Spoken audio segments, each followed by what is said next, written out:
Hi friends, good morning. ನಾನು ನಿಮ್ಮ ನೇತ್ರ ರಘು.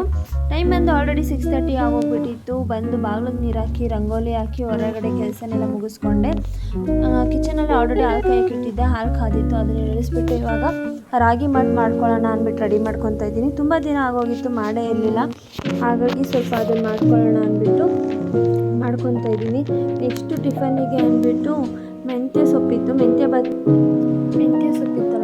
ಅದನ್ನೇ ಹಾಕ್ಬಿಟ್ಟು ಬಾತ್ ಮಾಡೋಣ ಅಂದ್ಬಿಟ್ಟು ರೆಡಿ ಮಾಡ್ಕೊತಾ ಇದ್ದೀನಿ. ಜಾರಿಗೆ ಹಸಿಮೆಣಸಿನ್ಕಾಯಿ, ತೆಂಗಿನಕಾಯಿ, ಚಕ್ಕೆ, ಲವಂಗ, ಶುಂಠಿ, ಬೆಳ್ಳುಳ್ಳಿ, ಪುದೀನ, ಕೊತ್ತಂಬರಿ ಹಾಕಿ ಗ್ರೈಂಡ್ ಮಾಡಿಕೊಂಡು ನೆಕ್ಸ್ಟು ಒಲೆ ಮೇಲೆ ಕುಕ್ಕರ್ ಇಟ್ಬಿಟ್ಟು ಕುಕ್ಕರಿಗೆ ಸ್ವಲ್ಪ ಆಯಿಲ್ ಹಾಕಿ, ನಿಮಗೆ ಒಗ್ಗರಣೆಗೆ ಏನು ಬೇಕು ಚಕ್ಕೆ, ಲವಂಗ ಅಥವಾ ಕೆಲವರು ಮರಾಠಿ ಮಗು ಆ ಥರದ್ದೆಲ್ಲ ಏನೇನು ಸಿಗುತ್ತೆ ಅದನ್ನು ಹಾಕಿಬಿಟ್ಟು ಅದ್ರ ಜೊತೆಗೆ ನೆಕ್ಸ್ಟು ಈರುಳ್ಳಿ ಸ್ವಲ್ಪ ಚೆನ್ನಾಗಿ ಫ್ರೈ ಆದಮೇಲೆ ಟೊಮೆಟೊ ಹಾಕ್ಕೊಬೇಕು. ಟೊಮೆಟೊ ಫ್ರೈ ಆದಮೇಲೆ ರಾಜ್ಮಾ ಕಾಳು ನೆನಾಕಿದೆ ಅದನ್ನು ಹಾಕ್ಕೊತಾ ಇದ್ದೀನಿ. ಮತ್ತು ಸೋಯಾ ಸೀಡ್ಸ್ ಇತ್ತು, ಅದನ್ನು ಸ್ವಲ್ಪ ಹಾಕ್ಕೊಂಡು ಮೆಂತ್ಯ ಸೊಪ್ಪು ಹಾಕ್ಬಿಟ್ಟು ಚೆನ್ನಾಗಿ ಫ್ರೈ ಮಾಡಿ ನೆಕ್ಸ್ಟು ಸ್ವಲ್ಪ ನೀರು ಹಾಕಿದ್ದೆ.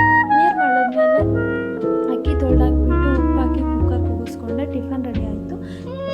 ಕುಕ್ಕರ್ ಕುದಿದ್ಮೇಲೆ ನನ್ನ ಮಗಳಿಗೆ ಮೈ ತೊಳೆಸ್ಕೊಂಡು ಕರ್ಕೊಬಂದೆ.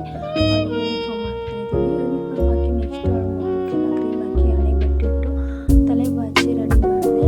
ಅವಳಿಗೆ ರೆಡಿ ಮಾಡೋಷ್ಟು ಟೈಮ್ ಆಗೋಗಿತ್ತು. ನೆಕ್ಸ್ಟು ಅವಳಿಗೆ ದೇವರಿಗೆ ನಮಸ್ಕಾರ ಹಾಕು ಅಂತ ಹೇಳ್ಬಿಟ್ಟು ಹಾಲು ತೊಗೊಬಂದ್ಕೊಟ್ಟೆ. ನಮ್ಮ ಪಾಪು ದೇವ್ರಿಗೆ ನಮಸ್ಕಾರ ಹಾಕ್ಬೇಕಾದ್ರೆ ಕೆಲವೊಂದು ಶ್ಲೋಕಗಳನ್ನ ಹೇಳ್ತಾರೆ. ಅವಳಿಗೆ ಯಾವ್ದು ಇಷ್ಟ ಆಗುತ್ತೋ ಆ ಶ್ಲೋಕ ಹೇಳಿ ದೇವ್ರಿಗೆ ನಮಸ್ಕಾರ ಹಾಕ್ಕೊಂಡು ನೆಕ್ಸ್ಟು ಹಾಲು ಕೊಡ್ತೀನಿ. ಹಾಲು ಕೊಡ್ಕೊಂಡು ಅವಳು ಸ್ಕೂಲಿಗೆ ರೆಡಿ ಆಗಿದ್ದಾಳೆ ಕಂಪ್ಲೀಟ್ ಆಗಿ. ನೆಕ್ಸ್ಟ್ ಅವಳಿಗೆ ಲಂಚ್ ಬಾಕ್ಸ್ ರೆಡಿ ಮಾಡ್ಕೊತಾ ಇದ್ದೀನಿ. ಲಂಚ್